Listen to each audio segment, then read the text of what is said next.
नमस्कार दोस्तों, मैं अल्पना कैन। आज ये बीमावाला.com के एक्सपर्ट बादशाह विशाल मिश्रा सर के साथ में आज बातचीत करना चाहेंगे हम हेल्थ इंश्योरेंस के बारे में, क्योंकि मैं भी हेल्थ इंश्योरेंस मतलब कस्टमर के साथ में डील करती हूँ। कस्टमर काफ़ी ज़्यादा क्वेश्चन करते हैं, उनकी काफ़ी क्वेरी होती है। तो मैं चाहूँगी कि आज हमारे पास में विशाल सर को 15 से 20 साल का काफ़ी अच्छा एक्सपीरियंस है बैंकिंग में एंड इंश्योरेंस सेक्टर में। तो जो भी क्वेरीज मैं फेस करती हूँ, मैं चाहती हूँ कि विशाल सर से एक राय ली जाए, सर हमें अच्छे से बताएं कस्टमर को भी, जिससे कि ताकि अच्छे इन्फॉर्मेशन मिल पाए। तो विशाल सर, मैं आपसे पूछना चाहूँगी कि जैसे कस्टमर कई बार पूछते हैं कि हेल्थ इंश्योरेंस हमें क्यों और कब लेना चाहिए, तो आप बताएं कस्टमर्स को, ताकि मतलब सब अवेयर हो पाए इस चीज़ के बारे में। सबसे पहले तो मैं गौरव जी का और रवि जी का तहे दिल से धन्यवाद देता हूँ कि उन्होंने श्रृंखला में की शुरुआत की है। एक मुहिम, एक इनिशिएटिव है जिसको उन्होंने शुरू किया है। एंड डेफिनेटली इस मुहिम से, इस पॉडकास्ट के थ्रू कस्टमर की जागरूकता, अवेयरनेस और बढ़ेगी। और इसमें जो भी एक छोटा सा योगदान मेरी तरफ से हो पाएगा वो मैं आज ज़रूर करने की चेष्टा करूँगा। अल्पना जी के सवाल पे अगर मैं वापस आना चाहूँ अल्पना जी, तो किसी भी चीज़ की, बीमे की एक बहुत अच्छी कहावत है कि बीमे की आवश्यकता इंसान को तब पड़ती है जब बीमा उनके पास नहीं होता है। इसका मतलब है कि जब आदमी को जाने अनजाने में जब इसकी ज़रूरत पड़ जाती है, तो उस टाइम पर जब इंश्योरेंस या प्रोटेक्शन उनके पास, उनके परिवार के पास नहीं होता है, तो तब उनको एक इसकी इम्पोर्टेंस, इसकी अहमियत का एहसास होता है। तो प्रिसाइजली अगर मैं बताऊँ तो इंश्योरेंस की, और या स्पेसिफिकली हेल्थ इंश्योरेंस की आवश्यकता की कोई समय सीमा नहीं है। जब जगो तब सवेरा है, शुभम शीघ्रम। जितनी जल्दी आदमी इसमें अपने आप को और अपने परिवार को सुरक्षित रखेगा, उतना उसके लिए बेहतर रहेगा। और इसमें सबसे बड़ा एडवांटेज भी ये है कि जितने आप कम उम्र में अपने आप को और अपने परिवार को किसी भी तरीके के बीमे की स्कीम में, पॉलिसी के अंतर्गत अगर आप कवर करते हैं, तो आपका जो भुगतान है, जो प्रीमियम है, सालाना भुगतान है, वो भी आपका कम होता है। क्योंकि इंश्योरेंस का नियम बड़े आसानी से, बड़े किसी मोर्टालिटी कि high risk, high age, high risk, तो उसके एवज में प्रीमियम भी हाई होता है। तो जितनी जल्दी आप the sooner you get yourself, your family protected, the better it would be,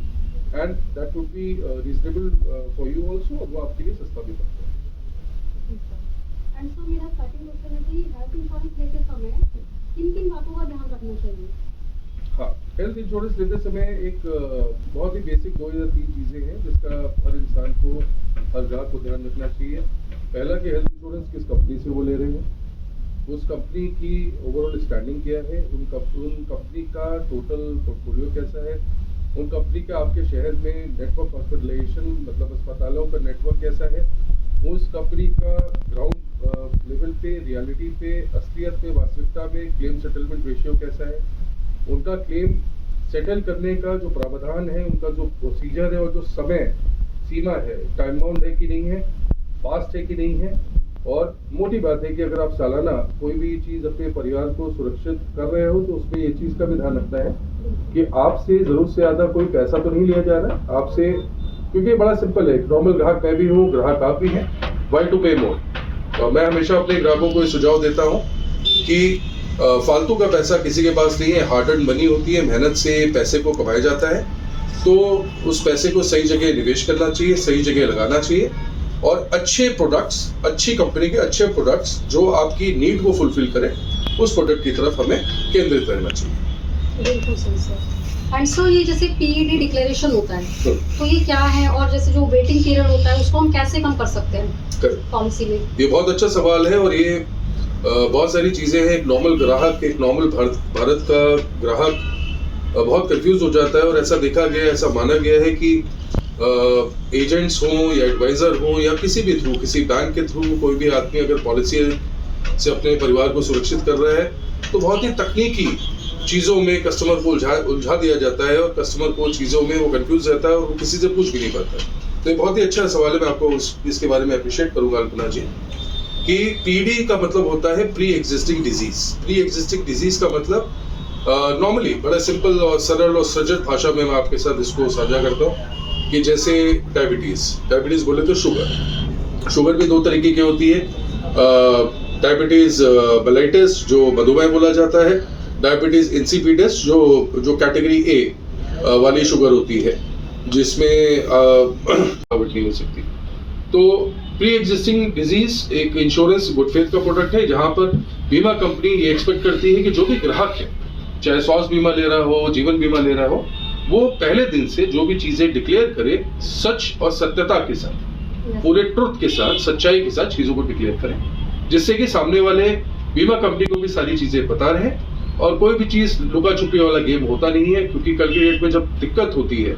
जिसके नाम पे पॉलिसी होती है, वो तो या तो अस्पताल में होते हैं या इस दुनिया में नहीं होते हैं, लेकिन इस श्रृंखला में परेशान किसको होना पड़ता है? परेशान उनके परिवार को होना पड़ता है, फैमिली को होना पड़ता है। और फैमिली को जब बाद में पता चलता है कि उनका क्लेम रिजेक्ट हो गया है, तब उनको भी खराब लगता है। वो भी लोगों से नजर नहीं मिला पाते हैं कि भाई हमारे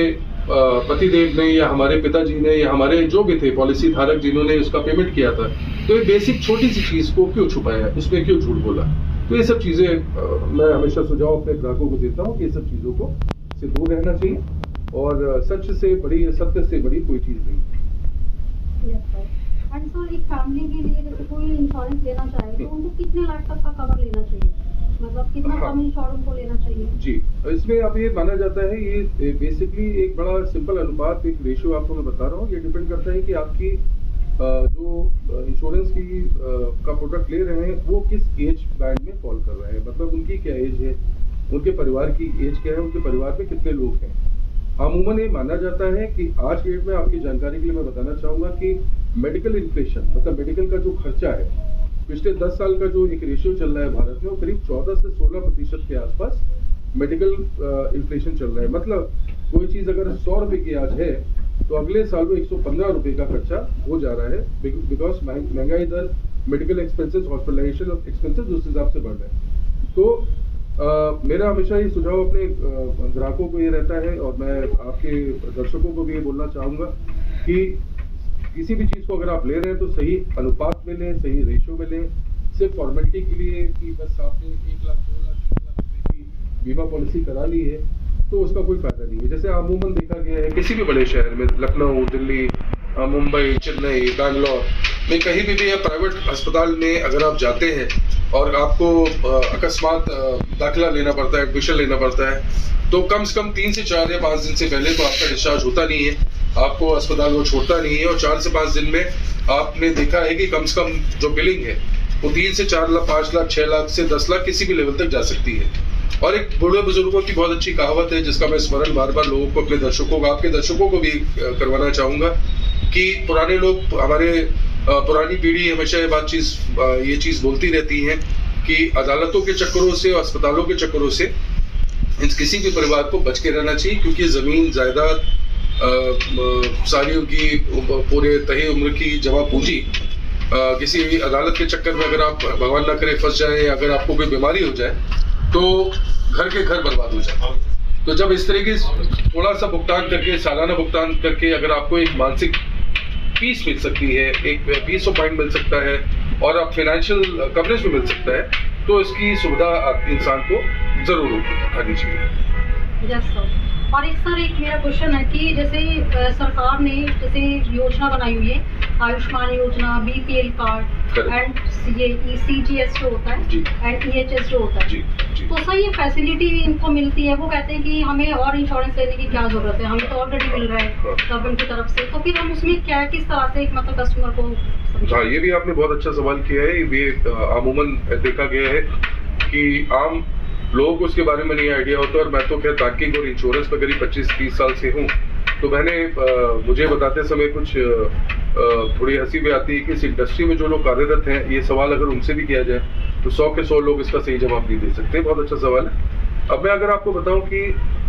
सबसे पहले आपने बोला BPL बोले तो बिलो द पॉवर्टी लाइन, ये वो लोग हैं जो आर्थिक रूप से उतने सक्षम नहीं हैं और जिनकी सालाना आय 2 लाख रुपए से भी कम की, 1.5 लाख रुपए से भी कम की सालाना आय है। और पिछले अनुसंधान रिसर्च के हिसाब से 2010 और 2020 में जो सर्वेक्षण किया गया था, उसमें जिसकी भी आय सालाना 1 लाख रुपए से कम है, वो लोगों को ये भारत सरकार की बहुत अच्छी मुहिम है। उन्होंने स्वास्थ्य सुरक्षा के हेतु उनको सारे लोगों को कवरेज दिया है। आपको पता है धन योजना का इनिशिएटिव मोदी सरकार ने लिया, उसके बाद धड़ाधड़ सबके धन योजना के खाते खोले गए, उसके बाद आधार को लिंक किया गया, पैन को लिंक किया गया, और उसी के साथ में लोगों को, जितने भी लोग जिनकी आमदनी कम थी, जो बीपीएल लाइन से के नीचे के अंडर फॉल कर रहे थे, उनको ये सुविधा दी है। आपको जानकर एक खुशी होगी कि पहले आयुष्मान भारत योजना में 2 लाख रुपए का कवरेज हर आर्थिक रूप से डाउन लोगों को 2 लाख रुपए का कवरेज था, लेकिन अभी जो हाल में बजट आया है उसको 2 लाख से बढ़ाकर 5 लाख रुपए कर दिया गया, जो कि बहुत तारीफे काबिल इनिशिएटिव है, और मैं सरकार की इस मामले में बहुत बहुत सराहना करूंगा। अब आपके बाद दूसरे सवाल पे आता हूँ कि सीजीएचएस बेसिकली सुविधा उन लोग को दी जाती है जो सरकारी महकमे में, केंद्र सरकार, आपको पता है 2 तरीके की सरकारें होती है, केंद्र सरकार, राज्य सरकार। जितने भी लोग केंद्र सरकार में डायरेक्टली या इनडायरेक्टली रूप से जुड़े होते हैं, उनको भारत सरकार as a freebie, as a plus benefit के अंतर्गत उनको सीजीएचएस कार्ड मुहैया कराती है, जिसका मतलब ये होता है कि वो कोई भी केंद्र सरकार का एम्प्लॉय है, मुलाजिम है, वो सरकारी अस्पताल में जाकर अपनी लिमिट के अनुसार अपना मुफ्त में खर्चा कर अपना जो भी इलाज है वो करवा सकते हैं। और इसी संदर्भ में ईएसआई, इसी संदर्भ में ग्रुप हेल्थ इंश्योरेंस योजनाएं होती हैं, जो कई संस्थाएं अपने एम्प्लॉयज को देती हैं, और एज अ रिटेंशन टूल की तरह देती हैं, ट्यूशन को रोकने के लिए देती हैं, और एज अ मोटिवेशन की तरह टूल देती है, जो भी जिसके लिए भी मैं बोलूँगा कि वो भी बहुत सराहनीय योजना है और कदम है जो करते हैं। मैं उनके तहे दिल से, ध्वनि मत से उनकी तारीफ करता हूँ, और ऐसा जो लोग करते हैं उनको करना चाहिए, जो नहीं करते उनको भी करना चाहिए। मैं चाहूंगी सर कि आप जैसे पॉलिसी में होता है रूम रेंट कैपिंग होती है ना, काफी पॉलिसीज में रूम रेंट कैपिंग हो गई, कंज्यूमेबल आइटम्स हो गए, केयर शील्ड हो गई, तो इनका मतलब किस तरह से ये करते हैं? केयर शील्ड हो गई, तो इनका मतलब किस तरह से ये करते हैं? मैं आपको एक चीज़ बताऊं, अब हुआ क्या है कि जिस हिसाब से इंडस्ट्री, मैं बहुत तारीफ करना चाहूँगा हमारे ऑनरेबल अथॉरिटी IRDA, जैसे आपको पता है कि बैंकिंग प्रणाली में बैंकों को reserve bank of India govern करता है, रेगुलेट करता है, कंट्रोल करता है। वैसे आपको भी पता है, मैं मान के चल रहा हूँ, लेकिन आपके दर्शकों की जानकारी के लिए मैं बताना चाहूँगा कि जितने भी भारत में 58 बीमा कंपनियाँ मौजूद हैं, जनरल और लाइफ, सामान्य बीमा और जीवन बीमा में, उसको कंट्रोल करने के लिए एक अथॉरिटी है, भारत सरकार की authority IRDA, insurance regulatory development authority of India. उसके जो चेयरमैन साहब पिछले साल आए थे, देवासी सर, बहुत ही क्रांतिकारी उन्होंने इनिशिएटिव्स लिए हैं, बहुत ही तगड़े उन्होंने चीज़ें आगे बढ़ाई हैं, और उसी संदर्भ में बहुत सारी चेंजेस आ गए हैं इंडस्ट्री में। 2018-19 कोविड से पहले जो प्रोडक्ट्स जो बीमा कंपनी को चलते थे, और अब जो नए प्रोडक्ट्स आ रहे हैं उसमें ज़मीन आसमान का अंतर है। स्वास्थ्य बीमा को लेकर अगर मैं आपको बताऊं, बेसिक बहुत सारे उसमें एलिमेंट होते हैं, रूम रेंट होता है, आपका एम्बुलेंस कवर होता है, आपको एयर एम्बुलेंस कवर होता है, मैटरनिटी कवर होता है, अलग अलग प्री और पोस्ट हॉस्पिटलाइजेशन होती है, ये सब टेक्निकल चीज़ें आपके पॉलिसी के पेपर में वर्डिंग में लिखी रहती है। तो अगर आप उसको भी अगर आप ध्यान से देखेंगे तो बड़ा सिंपल सी चीज़ बताऊँ कि ये सबसे इंपॉर्टेंट कड़ी होती है आपके स्वास्थ्य बीमा की पॉलिसी का, क्योंकि ऐसा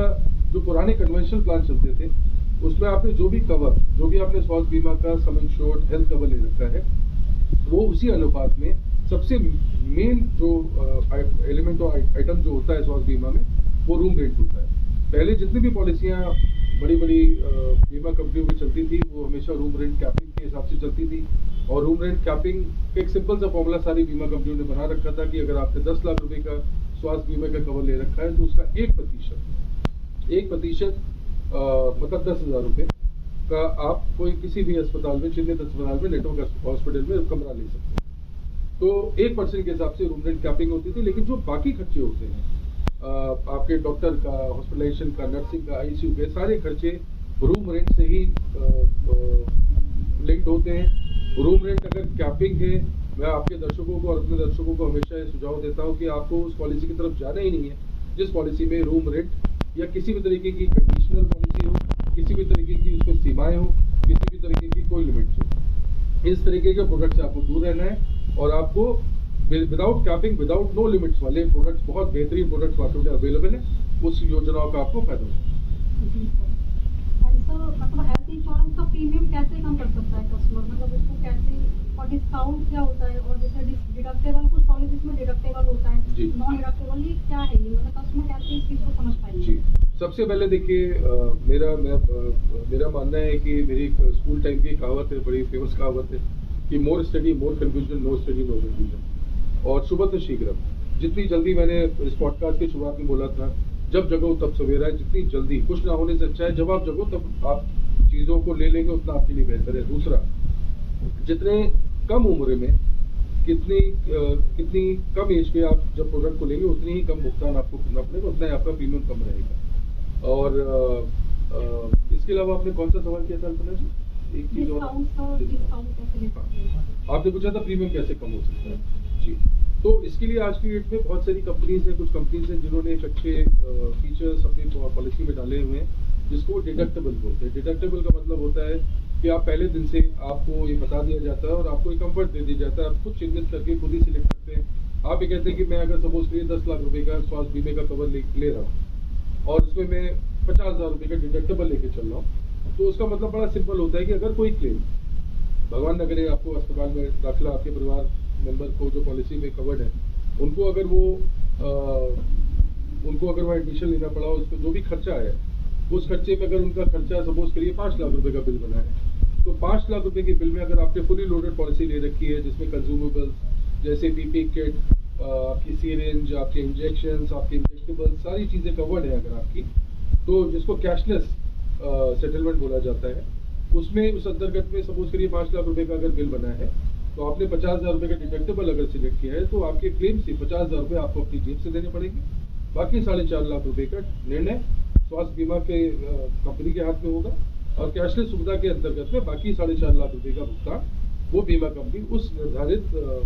अस्पताल को करेगी। तो उसमें प्रीमियम कम करने का एक अच्छा विकल्प है। जिनको लगता है कि उनको बिगड़ी नहीं है, जिनको ऐसा लगता है कि वो लोग स्वस्थ हैं, वो फिटनेस की तरफ अच्छा काम करते हैं, अपनी एज के हिसाब से छोटे लगते हैं, अपने आप को फिट रखते हैं, उन लोगों को इस सुविधा का फायदा उठाना चाहिए। लेकिन मैं अपने ग्राहकों को आपके माध्यम के थ्रू आपके ग्राहकों को भी बोलना चाहूँगा कि स्वास्थ्य बीमा एक इतनी अच्छी चीज़ है कि आप जो निवेश कर रहे हैं, उस निवेश का आपको डबल बेनिफिट मिलता है। पहला, आप सेक्शन ITR में अपने सेक्शन 80D के अंतर्गत आप अगर अपनी परिवार के लिए कोई भी फैमिली का गुच्छा है, हस्बैंड मियाँ बीवी बच्चे, 3 बच्चे 2 बच्चे 1 बच्चा, वो पॉलिसी फैमिली फ्लोटर पॉलिसी होती है, जिसमें मल्टीपल मेंबर्स एक ही पॉलिसी में कवर हो जाते हैं और उसमें सारे मेंबर्स एक दूसरे को कॉम्प्लीमेंट करते हैं, सहयोग करते हैं। और वो पॉलिसी क्योंकि आप एक साथ दे रहे हैं, थोक में चीज दे रहे हैं, तो आपको सस्ती भी पड़ती है। तो मैं हमेशा अपने ग्राहकों को, आपके ग्राहकों को आपके माध्यम से भी बोलना चाहूँगा कि 25,000 रुपये तक का अगर आप फैमिली फ्लोटर कोई भी बंदा निवेश कर रहे हैं, तो 25,000 रुपये तक का जो प्रीमियम है वो तो नॉन टैक्सेबल है, उस पर कोई आप टैक्स एग्जेम्पशन ले सकते हैं। प्लस कोई भी अर्निंग मेंबर परिवार का है, अपने माता पिता के लिए अगर वो स्वास्थ्य बीमा ले रहा है और उसका सालाना भुगतान अगर वो 75,000 रुपये तक, 50 से 75,000 रुपये तक कर रहा है, तो वो भी सेक्शन 80D के अंतर्गत उसके भी टैक्स की बेनिफिट ले सकते हैं। मतलब मोटी बात है कि लाख रुपए तक का भारत सरकार ने इनकम टैक्स अधिनियम के अंतर्गत लाख रुपए तक का प्रोविजन दे रखा है। 25,000 रुपये आपके इंडिविजुअल आपके लिए और 75,000 आपके पेरेंट्स के लिए, डिपेंडेंट पेरेंट्स के लिए ये प्रावधान दे रखा है, जिसको आप नॉन टैक्सेबल मतलब जीरो टैक्स वाली इनकम से इसको माइनस करें। तो ये तो बहुत अच्छा निवेश है और ये एक तरीके से निवेश ही एक तरीके से जीरो कॉस्ट इन्वेस्टमेंट है, जहाँ पर आप अगर प्रीमियम दे भी रहे हैं तो आप उसका टैक्स भी लाख रुपए तक का प्रोविजन दे रखा है। 25,000 रुपये आपके इंडिविजुअल आपके लिए और 75,000 आपके पेरेंट्स के लिए, डिपेंडेंट पेरेंट्स के लिए ये प्रावधान दे रखा है, जिसको आप नॉन टैक्सेबल मतलब जीरो टैक्स वाली इनकम से इसको माइनस करें। तो ये तो बहुत अच्छा निवेश है और ये एक तरीके से निवेश ही एक तरीके से जीरो कॉस्ट इन्वेस्टमेंट है, जहाँ पर आप अगर प्रीमियम दे भी रहे हैं तो आप उसका टैक्स ना भरने का भी फायदा उठा रहे हैं। तो ये तो किसी तरीके का एक्सपेंडिचर नहीं माना जाएगा, इसको मैं हमेशा इन्वेस्टमेंट की श्रेणी में डालता हूँ। मैं आपको बहुत बहुत धन्यवाद करना चाहूँगी। मतलब आपने बहुत अच्छा समझाया है सभी दर्शकों को, तो आप काफ़ी ज़्यादा अवेयर हो गए हैं मेरे कस्टमर को। तो अब मैं आपसे आखिर में मेरा एक क्वेश्चन है आपसे कि टॉप 3 हेल्थ इंश्योरेंस में कौन सी कंपनी है, कौन से प्लान है जो कस्टमर को मतलब लेने चाहिए और उनकी USP क्या है? ये आपका पॉडकास्ट के एंड का बहुत अच्छा सवाल है, मुझसे भी बहुत सारे लोग ये सवाल करते हैं। हम भी अपनी बीमा वाला कंपनी की डिफरेंट चैनल्स में, सोशल मीडिया चैनल्स में, यूट्यूब के चैनल्स में हम इस तरह की मुहिम को कोशिश करते रहते हैं निरंतर कि हम अपने ग्राहकों को सरल भाषा में इस बारे में चीज़ों को हम अपडेट करते रहें, साझा करते रहें। तो अगर मैं आपसे बताऊं, हम दिखावों में मत जाओ, अपनी अकल लगाओ, मेरा ये मानना है। और ऐसा देखा गया है कि कई जगह पेड प्रमोशन भी होते हैं, कई लोग अपने इन्फ्लुएंसर मार्केटिंग का आज की डेट में बहुत बड़ा योगदान है, लेकिन उनके पॉडकास्ट, उनके प्रोग्राम्स, उनके वीडियोस स्पॉन्सर्ड होते हैं, तो वो अपने जो भी कंपनी उनको स्पॉन्सर कर रही होती है तो उनको वो आगे दिखाते हैं, लेकिन ऐसा नहीं होना चाहिए। दूध का दूध, पानी का पानी होना चाहिए। हम अपने अनुभव से, हम अगर आपको बताएं, बीमावाला.com जो कि जिसको इस साल बहुत ही जल्दी 5 साल का सफर वो पूरा करने वाले हैं। 5 साल के अनुभव में हम जो अपने कस्टमर्स का, जो हमारा अभी स्वास्थ्य बीमा में करीब हमारे पास करीब 10 से 15 हज़ार कस्टमर्स का जिन्होंने हेल्थ इंश्योरेंस ले रखा है, उनका बेस हमारे पास मौजूद है। तो उनका tested and tried ground level feedback अगर मैं लूँ तो उसके हिसाब से हम उसको हर 6 महीने में, हर तिमाही बेसिस पे हम उसको इवैल्यूएट करते हैं, हमें एक्चुअल में चेक करते हैं। हमारी अपनी टीम है, कस्टमर केयर की टीम है जो निरंतर हमारे ग्राहकों के साथ संपर्क में रहती है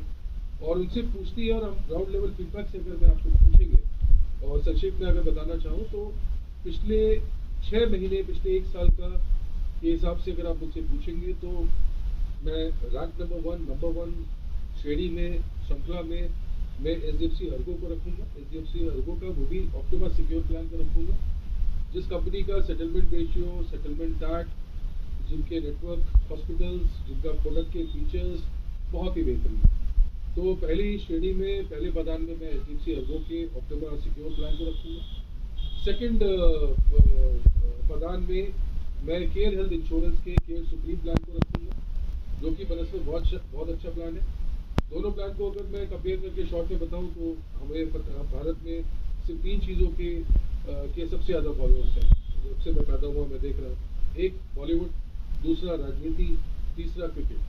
तो क्रिकेट मोरलेस सारे भारत के आपके ग्राहक और हम लोग बहुत उसमें रुचि रखते हैं और उसको देखते भी हैं। तो क्रिकेट का अगर आपको उदाहरण दूँ कि इन दोनों कंपनीज को भी अगर कंपेयर करना हो तो बहुत ही सरल तरीके से अगर हमें कंपेयर करना हो कि इन दोनों में से अगर चिन्हित करके कौन सा प्लान हमें लेना है, तो मैं इसको बड़ा क्लियरली बताना चाहूँगा, दोनों कंपनी बहुत बेहतरीन है, दोनों प्लान बहुत अच्छे हैं। और लेकिन क्रिकेट की शब्दावली में अगर मैं आपको बताऊँ तो HDFC का ऑप्टिमा सिक्योर प्लान जो है वो वीरेंद्र सहवाग स्टाइल वाला प्लान है, वीरेंद्र सहवाग सर वाला स्टाइल वाला प्लान है, थोड़ा ताली वाला प्लान है, तुरंत आए पर बॉल में ज़्यादा रन बनाए। और केयर सुप्रीम का जो प्लान है वो सचिन तेंदुलकर, जो क्रिकेट के भगवान बोले जाते हैं, उस श्रेणी वाला प्लान है, जो आराम से बॉलों को खेलते थे लेकिन शतक बना के ही वापस आते थे। तो इस तरीके से आप दोनों को प्लान को कंपेयर कर सकते हैं। तीसरे पदान पे बहुत सारी कंपनियां इस प्लान में आ रही हैं, काफ़ी क्लोज है, लेकिन मैं फिर भी तीसरे नंबर पे, तीसरे पदान पे, लेकिन स्पेशली सिर्फ मेट्रोपॉलिटन्स में, Tier 2, Tier 3 सिटीज़ में ऐसा अनुभव इनका नहीं अच्छा है। जो हमने रैंडम सैंपल अपने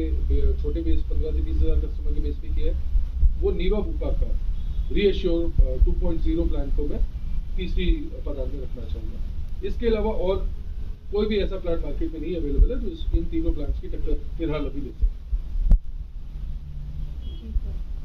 तो आज का हम ये एपिसोड का यहीं पर खत्म करना चाहेंगे। और अगर आप इसमें कुछ, मैं चाहूँगी कि आप इसमें कुछ ऐड करें दर्शकों को, मतलब कुछ और अगर आपके कुछ पॉइंट्स हो जो आप ऐड करना चाहें तो बताना चाहिए। नहीं, मैं ज़रूर इसमें ऐड करना चाहूँगा। मेरे ख्याल से बहुत अच्छा आपका इनिशिएटिव है और काफ़ी सारे अपने बेसिक सवाल किए जो आमतौर पे रोज़मर्रा ज़िंदगी में लोगों के दिमाग में कंफ्यूजन रहते हैं। मैं बस इतना ही इसमें जोड़ना चाहूँगा कि इट इज़ पुरानी कहावत स्कूल में पढ़ाई गई थी, it is better late than never, लेकिन मैं कहता हूँ it is always better early than never. जितनी जब जगो तब सवेरा है, जितनी जल्दी आप अपने आप को सुरक्षित रख सकते हैं, अपने परिवार को सुरक्षित कर सकते हैं, अपनी गाड़ी मेहनत की कमाई को सुरक्षित रख सकते हैं, तो ये सारी चीज़ें आपके बेनिफिट के लिए बनाई गई हैं और इन सब सुविधाओं का आपको फ़ायदा भरपूर तरीके से उठाना चाहिए। इसके अलावा मैं आपके माध्यम के थ्रू ये भी बोलना चाहूँगा कि इस नीचे बायो सेक्शन में,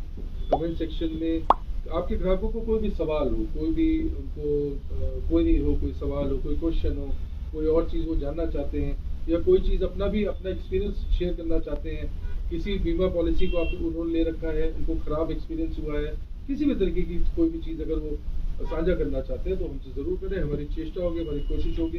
कि हम समय के हिसाब से अतिशीघ्र उनके